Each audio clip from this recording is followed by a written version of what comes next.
We're here to share with you inspiring stories that bring to life all the little and big ways that people bring more love, joy, laughter, and humanness to everyday life.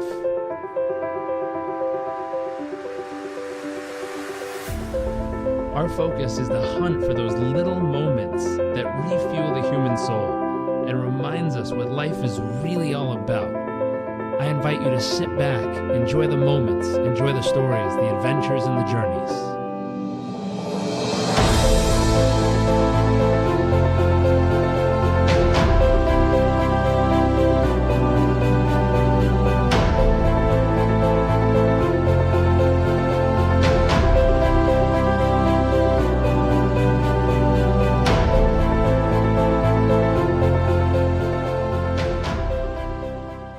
Hey there, welcome back to What the World Needs More Of. My name is Jarek Robbins. I'm your host, and I am here with a longtime friend, Jim McNaughton. Sir, thank you for joining us. Always a pleasure, Jarek. Good to be in contact with you again, brother. Now, we're going to start off with the question of the show. Gene, what do you feel the world needs more of? That's such a good question. And, based on some shifts I've had in my life, I would say better parenting, being better moms and dads. I love that. I love that. Now, when you say better parenting, what does that mean to you? What brought you to this concept or this idea? Well, first, I'm really speaking for myself and some epiphanies I've had. And Jarek, like we talked about last year, my father passed away at 91 years old. And, I up until, most recently, my viewpoint of being successful had to do with things. I was always just like, okay, you're in a house now, we got to get a bigger house or a second one or better cars or more watches. And I felt like I was in this constant pursuit of more. And the big breakthrough I had is, as I watched my dad go through some of the health difficulties he had, which ultimately culminated in him in passing away just about a year ago today, believe it or not. Wow. Was, this guy was a laborer. He worked at the same organization, the Sioux City Stockyards, for 52 years, had the same job, which he counted cattle and counted pigs. He worked in manure literally all day and never heard the guy complain once in his life. He was happy. He was surrounded by people he loved, and he died a happy person. And the breakthrough I had was, what's really important in life? And as you know, being a speaker and traveling all over the place, I realized that, I had been missing out on a lot of important things. Most notably, I have an 8-year-old and a 6-year-old. And that meant things like coaching my kids, being at every game, making sure you're listening to them, understanding their goals and dreams. And while that was kind of important, it took second fiddle to building the business. And the last 12 months have been a tremendous, let's call it transgression for me, where it's like, you know what, all this stuff doesn't matter that much. So I've skinnied things down and not, I still live a fine life, but the desire for more is not about material things. It's about time, and quality time at that with my little ones, and making sure I'm that dad that is there for them, that they remember. I don't remember many of my Christmas presents as a kid. I do remember the fact that my dad and mom were at every single game I was at, that they supported anything I wanted to do and made sure that I got the hard lessons when I needed them. But, that's the biggest thing for me personally. I'm not speaking for other parents, but one thing, Jarek, I read this online and it just hit me like a ton of bricks. And it said, an overprotective parent produces a weak child. And, then it took another turn, which is like, okay, how do I make sure that I don't give them everything I want to give them, things that I didn't have when I was a kid, because, I know that, not having things, growing up fairly poor, gave me a drive to want to create something and make money. Absolutely. It's an interesting space. And as parents, I'm not a parent yet, but I was working with a gentleman earlier today. He's part of a team that runs a $100 million plus company. And he was telling me that him and his wife sat down just the other night and one thing she asked of him is like, hey, I want you to be at all of our son's football games this season. And he was scratching his head telling me, I don't know what magic you have in your sack of coaching ideas, but do you have any ideas of how I can be in two places at once? And there was a deep, honest, true fear of, if I'm going to all these games, what if I'm missing out on the opportunities that could be the game-changing opportunities for our business? That's a reasonable way to look at it. I read a great saying by Lao Tzu that said that people, when we say we don't have time, what we're really saying is it's not as important as something else. And it took me a while to get there. And, frankly, I make less money. I'll make less money this year than I have over the last 10 years. But honestly, Jarek, I could not be happier. As soon as I'm done with this podcast interview, I'm picking up my kids. My son's going to basketball camp. I'm going to go hang out with my daughter and have ice cream and go to the park, shut the phone off. And, some people would say, well, Gene, then if you're not making more, then you're not progressing. And inside, I know where I'm making the real progress, which is what matters. And that's with my kids. I love that. I think there's also something to think about, when you're 90 years old and you're sitting in your rocking chair thinking back at life. Like you said, you don't remember the Christmas presents. You remember the fact that they were there. And when, you look back, when you're at that stage of life, you'll be able to look back and be proud of yourself to say, hey, I was there for my kids when it mattered in all those little moments. And it stacks up. I think it's something that it's the difference between progress or happiness or fulfillment. Those or pleasure and fulfillment. I'm sorry. It's pleasurable to earn things and make things and get big wins and have victories, but it's fulfilling to be there for the ones you love. And when you look back in your life, the fulfilling aspects are going to be the times you really showed up for the people who matter to you most. And I'll add that, the same energy is poured into my relationship with my girl. And it's, now I don't look at it as, okay, yeah, I got to do that, but I'm going to have I'm going to watch a show for an hour, then I'm going to go back to the office and start jamming on email or start writing that blog or finishing a chapter of a book. It's like it's quality time invested in the right places is what I'm beginning to experience substantial happiness. The money and the things, I kept thinking, okay, if I get a little bit more, then I'll be happy. If I hit that number that achieved last year or overachieved last year or buy that certain thing, I kept thinking it's like I was searching for something that wasn't there. And with this epiphany and this change, it's like, now I understand, or I'm beginning to understand and on a path of saying, okay, how do we do both? But knowing what's really important. And that's my relationships. That's powerful. I love that. So I'd love people to get to know a little bit more about you. So we're going to start off with the question of, what do you feel your wow factor is? What makes you uniquely you? And what are a couple life moments that help shape it? Well, let's just outside of the business context, I think it's my authenticity. I mean, if you see me on a stage, you see me in person, you see me out to dinner, I'm the exact same person. There's not a persona that shows up in any other area besides me being me. And I think that's just from my Iowa roots of, up early, work hard, be trustworthy, say what you're going to do and do what you're going to say. But there's no like secret sauce other than somebody that has not only lived with, my father and I'm the youngest of 6 kids, 5 girls, and then me, and learning from those experiences. From a business standpoint, the wow factor would just be flat out. One is I'm a student of the game. And as you know, Jarek, I'm an avid reader, listener. I attend the conferences and attend the events. I know the harder I work on myself, the better I can serve others. And a track record of everywhere I've gone, all the way back since the 1990s with Gateway Computer, every organization I've worked in has broken records, whether it's year over year or best in the history of the company. And after 28 years of doing that, you begin to see what the patterns are that are required to take an organization that's average or struggling and turn them into top performers. That's awesome. Very cool. And if there's any key moments along the way that helped shape that, I know growing up in Iowa was one, having a big family was one there.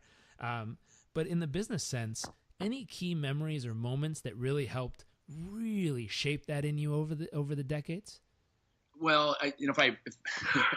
as I pardon the background here, as I think through I'll just talk about a recent key moment, and there's a number of them, but a recent one was just a random text I got, and as you know, Jarek, I just published a book a couple months ago, The Sales Edge, and I got in the end of it, when you're doing the summary and you're just kind of pouring your thoughts out. Now, if you've written a book, you know that like doing the conclusion can be difficult because you're trying to unpackage everything you just went through, and I was under deadline. So I had an hour to sit down and write the conclusion.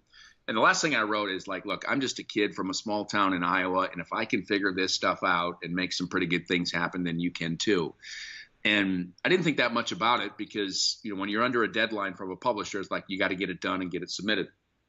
And about 3 weeks ago, I get a text out of the blue, and I still don't know who the person was, but somehow they got my number, and it said, I just read the last piece of your book. I'm a girl from Iowa, and I know that I can do this too. Thanks for, being the person that inspired me to get out of the rut that I'm in. And I know that seems trite and little, but I was floating on air, Jarek, for 3 days. When you have an impact on somebody that you don't even know, and because of something you said, something you wrote, something you did, then you're making a difference in the world. But there's been a number of times where in the career where it's like nothing better than, exercising the power of intent, whether it's working with a team that is in shambles, working with a team that's doing good, but you help them do even better, or working with a record-breaking team and helping them break another record. It's all the same, which says, can you lay out exactly what you want to do, put in a plan, work the plan, deal with the ups and downs of the plan, and make it happen. And, that's having those experiences over and over again, and really having the realization that the formulas that Napoleon Hill taught, that your dad, Tony Robbins, teaches, Jim Rohn, the things that these guys talk about in terms of philosophy and strategy are spot on. The hard part is actually performing them. We can read about it all we want, but until you get into action, until you set a clear outcome of what it is you want to create, make it time bound, put the right people around you, eliminate the people that shouldn't be around you. And I think we all know what we're talking about there. Until you do that, it's going to be very difficult to create anything. But I really am a product of mentors. And many of the mentors I never knew. I never knew Jim Rohn. I never knew Napoleon Hill. I knew his writings, and I studied those things. Same thing with your father. I didn't know Tony, but I had listened to Personal Power 2, read both books well before I ever got the opportunity to meet the guy. You feel like you know somebody when you listen to their words, you follow what it is they recommend, and suddenly you begin to create things. That's been the most exciting thing. I love that, and it's true. I think one of my favorite things about books and programs is you can sit down with someone who's been deceased for many, many years, but still, like you said, get to know them and get to know who they were and what their thoughts were and learn from them, which is an amazing, amazing gift. I think more people, or not as many people, take advantage of that as they should. It's really an amazing gift, and especially when you travel around the world. I think in U.S., Australia, Canada, UK, Europe, we so often we see books and we kind of take them for granted. I remember I was living in a village in Africa, and I had a book and I was taking notes in it and kind of like highlighting pages. And every time I'd highlight, the kid next to me would go, "Oh," because in that village there was only one copy of a book, so it had to be used for everybody. And so you weren't allowed to write or highlight in a book because now you're killing it for other people. Oh, I thought it was because of the breakthrough content, but it was just the fact that you were writing in it. And I think you follow some of the same things that I like too, which is read a book, highlight the most important stuff. Mm-hmm. So when you go back to reread the book, you just read the highlights, and now you can read in 30 minutes what took you 4 hours before. That's right. And so he was just in shock because they're used to only having one copy of one book in the whole village. And so, but like you said, that's a great tactic and tip of it helps you gather the information. I think it's amazing. I've learned to value books more and more as I get a little older and realize how powerful they really are. So, well, and Jarek, I want to add one more thing, which is the power of podcasts. Mm-hmm. And hopefully I think this is a podcast, yep. But like last night, I have a quick workout. I get 15 minutes in the sauna. That's my time to sit there, put on a podcast, and self-invest. And I got to say, I listened to your interview with Chris Voss, Never Split the Difference, the guy that authored that book. And 15 minutes was such I couldn't even, I felt like I walked in and walked out, but I was there for 15 minutes because I was so into the message. And I listened to his part about the power of no, and it was so good. But if people aren't listening, during their there are hours where they're walking or they're getting ready in the morning, they're having coffee, they're on the treadmill, they're in the sauna, then you're missing out. It's the easiest way to feed your brain. That's right. It's an amazing, amazing system and tool, and it reaches so many people around the world, which blows my mind. So here's a question. On this journey, in everything you've done and accomplished and experienced and been a part of, what's a moment that made you feel incredibly humble? One incredible humbling moment was, I keep going back to what's most recent, and that was in launching the book. Was I launched it on what would have been my father's 91st birthday. And I wanted to do the launch in my hometown of Sioux City, Iowa. And it was not a moment where there was a lot of people around or anything like that. It was just me and my sister and my girlfriend and my 2 kids. We went out to my dad's gravestone, and I put a book in like a cellophane wrapper, like a sandwich wrapper, a bigger one of those bags, and put it on his grave. Told him, I loved him, that it was dedicated to him. I told him I'd finish, and I did, and we did it on his birthday. And there was no fanfare. There was no financial remuneration for this. It was the result of a lot of hard work that had culminated into a moment. The humbling part was that I had been seeing this moment since last November for 8 months prior. Like I knew something came to me that said, okay, you're going to launch it. You're going to launch it on his birthday. You're going to do it there. You're going to put the first book that you get on his grave. And I would say that's probably the most humble moment I've had recently. And again, I reiterated this, what we talked about earlier is like, what is success? And, it's the fact that, it's love, it's relationships, it's being able to do right and make people that, help people to be proud of who you've become as a result of their teachings. So that would be what it is for me. That's powerful. I think it's a powerful experience too. What a gift to be able to, even though he's passed on, to still be able to give him a copy of your book. I can see it in my mind. Looks like a beautiful moment. It was, and the weather was perfect, and just we had balloons. We let them go up into the sky for Dad, and it was just it was a moment that I'll remember forever. Here's one. What about an awe-inspiring moment? Well, I'll tell you one that's near and dear to your heart. The first time that I had a chance to go to Fiji and be on your father's island. And I remember walking on that island going, okay, let me just think about this for a moment. This guy doesn't just have a property on an island. He doesn't just own a property on an island. Like, he owns the whole island. And when we did the walk, that when you go into the waterfall, to me, that was a life memory, just seeing that and the beauty. And, after listening to Power Talk and Personal Power 2, how many times he talked about and referenced Fiji. Now, that he produced these in the 90s. So, I'm there, 25 years later. And it's not only what he said it was 10 times better. And that to me was like, knowing his humble beginnings, knowing, getting able to see, what he really does, not just on stage, but who he is as a human being. And I didn't mean to bring that up just because he's your dad, but that is I would tell this to anybody. This story was so inspiring to realize that, somebody with incredible will can make anything happen. That was awesome. Awesome. That's awesome. That is one of my favorite places to go on a waterfall hike. My wife is a huge fan too. We got married there, so we love Namali just as much. Let's see. What about your greatest fear? Oh boy. My greatest fear, some of the obvious ones, which, we've heard about if you've studied, which is I'm going to die alone and I'll never be enough. So let's push those out of the way. One of my greatest fears is that I think about every day is that I didn't do enough with my kids. And that drives me. I don't let that fear corner me. I let that motivate me to say, okay, I have got to orchestrate travel and schedules so that I keep priorities in order. Of course, there are going to be times when I miss a weekend for the big event, wherever it is, right? That's going to happen in our lives. But making sure that all of the winds of opportunity don't overtake me.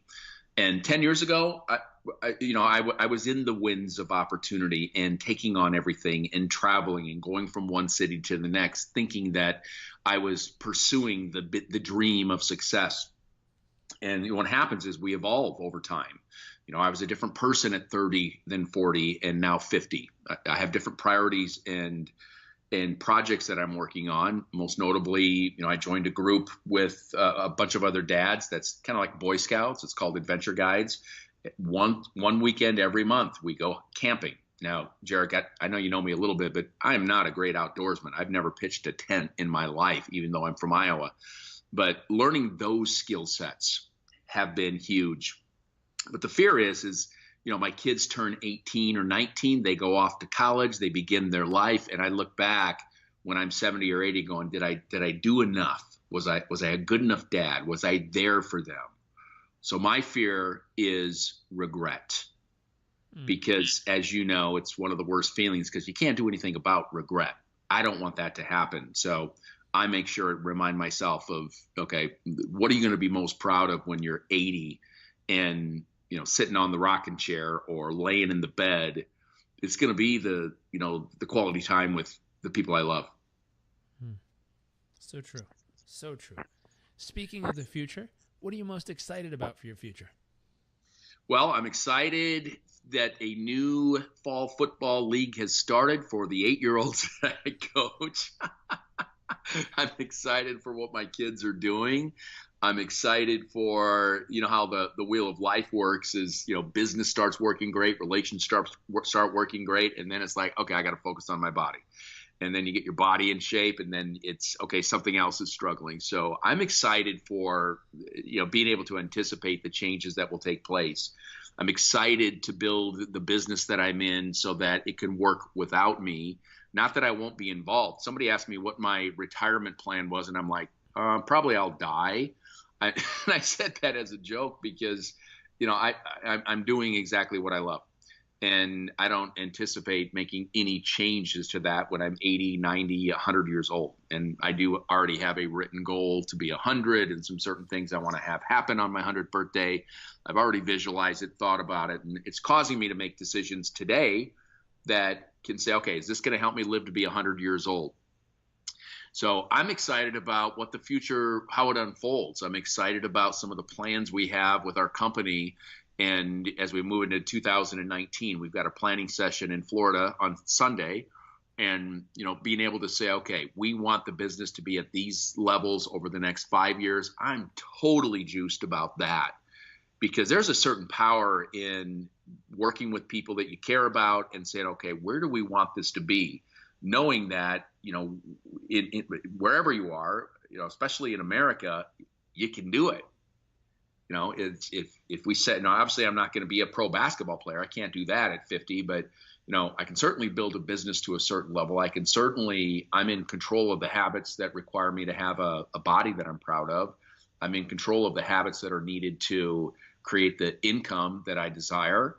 I'm in control of managing my time so that I can go leave and pick up my kids from school and be there and go to practice and do all that stuff. That's what I'm excited about, Jarek, the fact that, this epiphany has said, okay, what's most important?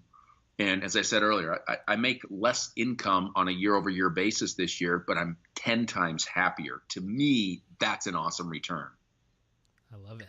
Sounds like an exciting future. I like the fact that you've already have written goals for when you're 100 years old. That's strong. I always like to ask people at conferences, how do you think you're going to be performing physically, mentally, emotionally when you're 84 years old?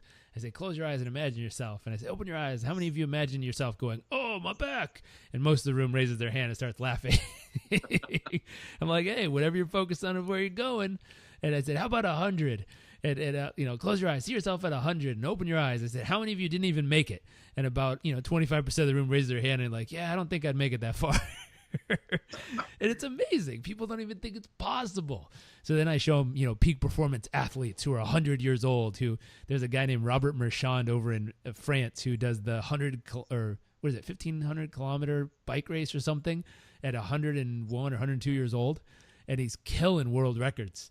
Now, there's not a lot of people in his age range competing, but he's still crushing the records. And so I always laugh. I'm like, hey, you got to focus on where you want to go. So I love the fact that you have that locked in already. Well, you really listen to the science. It's like with all the advancements coming out, the prediction says, and I heard this, and I can't remember who cited it, but it's like if you can live to be 60 in today's standards, the odds of you going to 100 have like quintupled. You know, with the scientific breakthroughs. I mean, I hope in my lifetime there's a cure for diabetes. There's a cure for cancer. You know, you never know. I mean, 120 may be the marker that gets set 10 years from now. Who knows? But, you know, I'm definitely going for it. That's awesome. I love it. I love it. I love it. So we're going to switch gears to what we call the nuts and bolts section. This is the tactical, tangible, practical stuff that people can take immediately from what you're saying, apply it directly into their life or business. And so for the first question we have here is, what do you currently focus the majority of your thoughts and time and life on each day? Well, first of all, you mentioned earlier about written goals. And, you know, what I like to do is I start a journal. I like to do it at the beginning of every year. And sometimes I start a new one mid-year. But the very first 4 pages of that journal is, if my life were ideal in 12 months, what would it look like? If my life were ideal in 3 years, what would it look like? So I begin with the end in mind. Good old Stephen Covey, 7 Habits of Highly Successful People. And I get excited about that because there's a feeling you get. And I know you've experienced this, Jarek, when you really sit down and say, if everything were perfect, what would it look like? And then reverse engineering that. And then migrating that to what's your weekly and monthly. And, you know, I have a 12-month running wall calendar, so I can see, okay, what are we doing? When is camping? When are sports? When are the business trips? When are the speaking events? When are the vacations? But I think in priority order, my relationships and my physical health. Of course, we can't do good for others if we're not good ourselves. Then it goes to business. Then it goes to writing more books, the next book that I'm already working on after the first one got done. And then I start looking at what else can I do to serve the people that need help. And as you know, Jarek, my strength is in sales, selling, sales process, and most notably how to help mid-sized companies win the monster deals, how to help them go win the ideal buyers or the whales in their marketplace.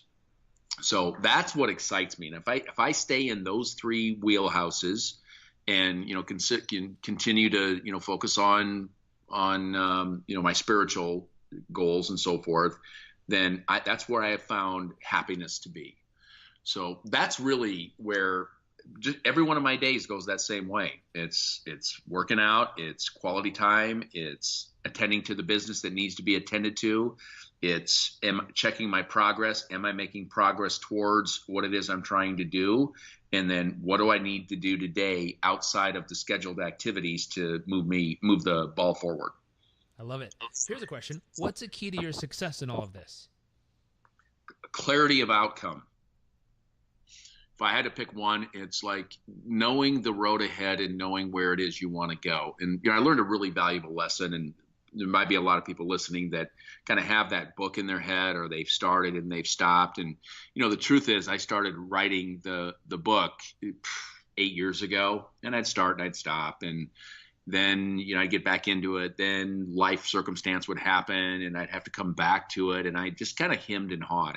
I didn't, and if you look at, you know, I perform the opposite of what I've learned and what I teach, which is know exactly what you want and when, reverse engineer it down to digestible chunks, take action on the chunks, have little, you know, areas where you can check your progress. And I didn't do that until, you know, last fall when I said, you know what, sometimes these big projects, they weigh on you. I don't know if you've ever had this happen, Jarek, where it's like, yeah, I couldn't even go to a movie, and I'd be sitting in the movie, I'd get into it, and this little voice in my head would be, you should be working on the book. You shouldn't be relaxing. You should be working on the book. It was always with me. And I really had this wake up call and said, you know, why don't you do the same things you teach? And I did that. So it was a reminder from the universe to say, look, follow the protocol. And there's very few things you can't accomplish when you follow the proven process. Clarity of option of your outcomes, have your reasons why, take action, check your progress, find mentors and models to speed the process up. It doesn't change. So that to me is inspiring. Being able to do something that's big for you, whatever that may be, running a mile, running a marathon, writing an article on LinkedIn, or writing a book. It doesn't matter. The process doesn't change. That to me is exciting. That to me is fulfilling. And it's powerful as well. Having that clarity of outcome, knowing exactly what you want, and being willing to do the work to get there changes people's lives. Always, especially your own. And it's hard to change somebody else's life if you haven't, ate your own cooking. That's right. I have a joke with a friend of mine. He introduces me all the time, and somehow he eats his own cooking got interpreted as he eats his own cookies. And so every time he introduces me, he's like, and this guy, he eats his own cookies. And it's just a running joke, and it's so silly, but it's funny. So most people eat their own cooking. I tend to eat my own cookies for some reason. I love it. But it's true. You got to eat your own cookies if you have a chance at helping other people do it. So our final question is, what's one actionable tip that can help others achieve and experience the kind of success you've built in your life? Well, it comes down to a saying that I have had, even in my days when I was with Gateway Computers back in the 90s, and every company I've worked in, and now that I have my own business that I have in my office, and sometimes I have to change it out, but it's in the same old sometimes dusty frame. But it's a simple saying that says you get rewarded in public for the things you practice the most in private. I think you know the guy who said that. And it's so true.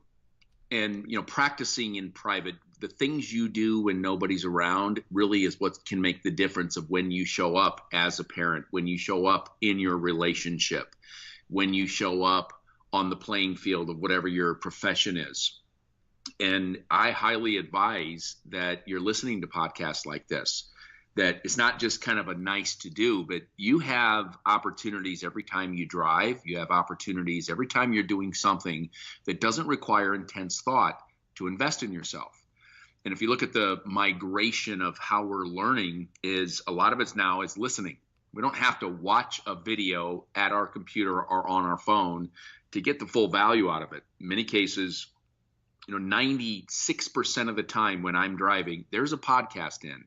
Whether it's a Gary Vaynerchuk, Jarek, I'm listening to your podcast. I love The One Thing by Gary Keller from Keller Williams and Jay Papasan, but constantly feeding your mind. And what happens is it begins to show up, and that's in your daily actions. One other thing that my girl and I started doing was it's a devotion. And you can buy books that give you 365 days of devotion. You read one page out loud, and then you discuss it before you go to bed. And we're doing one around the 5 love languages, and it's just been awesome. And sometimes it takes us 5 minutes, and sometimes we find ourselves an hour and a half later, talking about the subject. But to me, that is significant. That's investment in her. It's investment into the relationship. So that's, work as hard on yourself as you do on the job, and you will find yourself advancing that much faster. I love it. I love it. I love it. Well, thank you, sir, for joining us. For those of you listening, if you want to know more about Gene's new book titled The Sales Edge, is that correct? It's The Sales Edge. That's correct. Nailed it. If you want to know more about Gene's book, please go to the show notes on this episode. All the links will be there to his book, to his website, and everything else that he's up to. Gene, thank you so much for joining us. Thank you, Jarek. Thank you, everybody, for listening. And for everyone who's listening, if you enjoyed this episode, if you believe the world needs more better parenting and people really, truly adhering to what matters most in their life, then please, we believe that sharing is caring. We like caring people around here, so make sure to share this episode with someone you know and love, and make sure to subscribe and tell other friends about the podcast as well. Thank you so much for tuning in. Thank you for joining us, and look forward to seeing you all next episode.